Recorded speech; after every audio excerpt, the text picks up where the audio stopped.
ತಿಳಿಸಮ್ಮ, ನಿಶ್ಚಿಂತೆಯಾಗು ಮಾಡುತ್ತಾಯಿ. ನೀ ಕೇಳೇ ಅಮ್ಮ, ನಿನ್ನೊಡನೆ ಜನಿಸಿದ ಪಂಚಭೂತಗಳೇ ನಿನ್ನ ಹಿತ ಶತ್ರುಗಳಮ್ಮ. ಅವು ನಿನ್ನನ್ನು ಭವದತ್ತ ಕೆಡಹುವವಮ್ಮ. 6 ಹೆಗೆಗಳ ಅಪ್ಪನ ನೋಡೆ ತಾಯಿ, 7 ಮಂದಿಯ ಎಳೆದಾಟ ನೋಡೆ ಅಮ್ಮ. ಅಂತ ಕರಣಗಳ ಚತುರ್ಮುಖದಾಟವ ನೋಡೆ ತಾಯಿ. ದಿನಕ್ಕೆ 4 ಬಗೆಯಾಗುವೆಯಮ್ಮ. ಅಂಜುವೆ, ಅಳಕುವೆ, ಬೆದರುವೆ, ಬೈಯುವೆಯಮ್ಮ. ಒಮ್ಮೆ ಬೇಕು, ಒಮ್ಮೆ ಬೇಡ ಅನ್ನುವೆಯಮ್ಮ. ಕಾಣಬಾರದ ಕನಸುಗಳ ಕಾಣುವೆಯಮ್ಮ.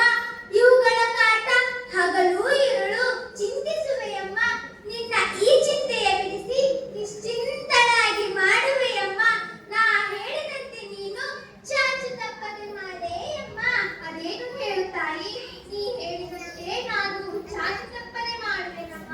ಸ್ನಾನಧೂಳನ ಧಾರಣಗಳಿಂದ ಶುಭ್ರಧಾರಿಯಾಗಿ ಬಾರೆಯಮ್ಮ. ಮಂಗಳವಾರದ ದಿನ ಮನೆಯೆಲ್ಲವ ಸಾರಿಸೆಯಮ್ಮ. ರಂಗ ಮಂಟಪವ ರಚಿಸಿ ಅದರ ಮೇಲೆ ಕುಳ್ಳಿರೆ ತಾಯಿ. ನಾಭಿಕಮನವ ನಿಲ್ಲಿಸಿ ನಾಸಿಕಾಗ್ರದಲ್ಲಿ ಗಮನಿಸಿ ನಿಲ್ಲೆಯಮ್ಮ. ಧೂಪ ದೀಪಾರತಿಗಳ ಬೆಳಗ್ಗೆಯಮ್ಮ. ಮೈಯೆಲ್ಲ ಭಸ್ಮವ ಧರಿಸಿ ಕೊರಳಲ್ಲಿ ರುದ್ರಾಕ್ಷಿ ಮಾಲೆಯ ಹಾಕಿ ತಲೆಯ ಮೇಲೆ ಹಸ್ತವನ್ನಿಟ್ಟು ಮಂತ್ರವ ಉಸರಿಸುವೆಯಮ್ಮ. ಓಂ ನಮಃ ಶಿವಾಯ, ಓಂ ನಮಃ ಶಿವಾಯ, ಓಂ ನಮಃ ಶಿವಾಯ ಮಂತ್ರವ ಉಸರಿಸುವೆಯಮ್ಮ. ನೆತ್ತಿಯ ಲಿಂಗವ ಹಸ್ತಕ್ಕೆ ಶ್ರೀ ಗುರು ಬಸವನ ಸಾಕ್ಷಿಯಾಗಿ ಕೊಡುವೆಯಮ್ಮ. ಉಪಾಯದಿಂದ ಉದರ ಹೊರುವ ಪುರವೇ ನಾನಲ್ಲವ್ವ, ಪರವ ತೋರುವ ಪರಮ ಪುರವೇ ನಾನವ್ವ. ಅದು ಹೇಗೆ ಲಿಂಗ ಸಾಧನೆ ಮಾಡಬೇಕಮ್ಮ? ಅದು ಹೇಗೆಂದರೆ ಅಮ್ಮ, ಆ ಗಂಡರ ಗಂಡ ಚಂದ್ರಮಲ್ಲಿಕಾರ್ಜುನನೇ ನಿನ್ನ ಮನ ದೈವವಮ್ಮ, ಕುಲ ದೈವವಮ್ಮ. ಅವನನ್ನು ನೀನು ದಿನನಿತ್ಯವೂ ಪೂಜಿಸೇ ತಾಯಿ. ಸಿದ್ಧ ಪದ್ಮಾಸನದಲ್ಲಿ ಕುಳ್ಳಿರೆಯಮ್ಮ. ನಾಭಿಕಮನವ ನಿಲ್ಲಿಸಿ ನಾಸಿಕಾಗ್ರದಲ್ಲಿ ಗಮಿಸಿ ನಿಲ್ಲೆಯಮ್ಮ. ರವಿ ಶಶಿಗಳ ಆಟವ ನೋಡೆ ತಾಯಿ. ತಾಳ ಮದ್ದಳೆಗಳ ನೀ ಬಾರಿಸೆಯಮ್ಮ. ಓಂ ನಮಃ ಶಿವಾಯ ಎಂಬ ಮಂತ್ರವ ನೀ ಜಪಿಸೆಯಮ್ಮ. ಅದು ಎಂತಹ ನಿಷ್ಠೆಯಮ್ಮ? ಅದು ಎಂತಹ ನಿಷ್ಠೆ ಎಂದರೆ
ಎಲ್ಲವೂ ಕಂಡಂತೆ ಹೇಳಿದೆ. ನನಗಿನ್ನು ಇದು ಅಚ್ಚರಿಯೇ ತಾಯಿ. ನಿನ್ನ ಸ್ಥಳ ನೆಲೆ ಯಾವುದೇ ತಾಯಿ? ಕಲ್ಯಾಣಪುರವೆನ್ನ ತವರು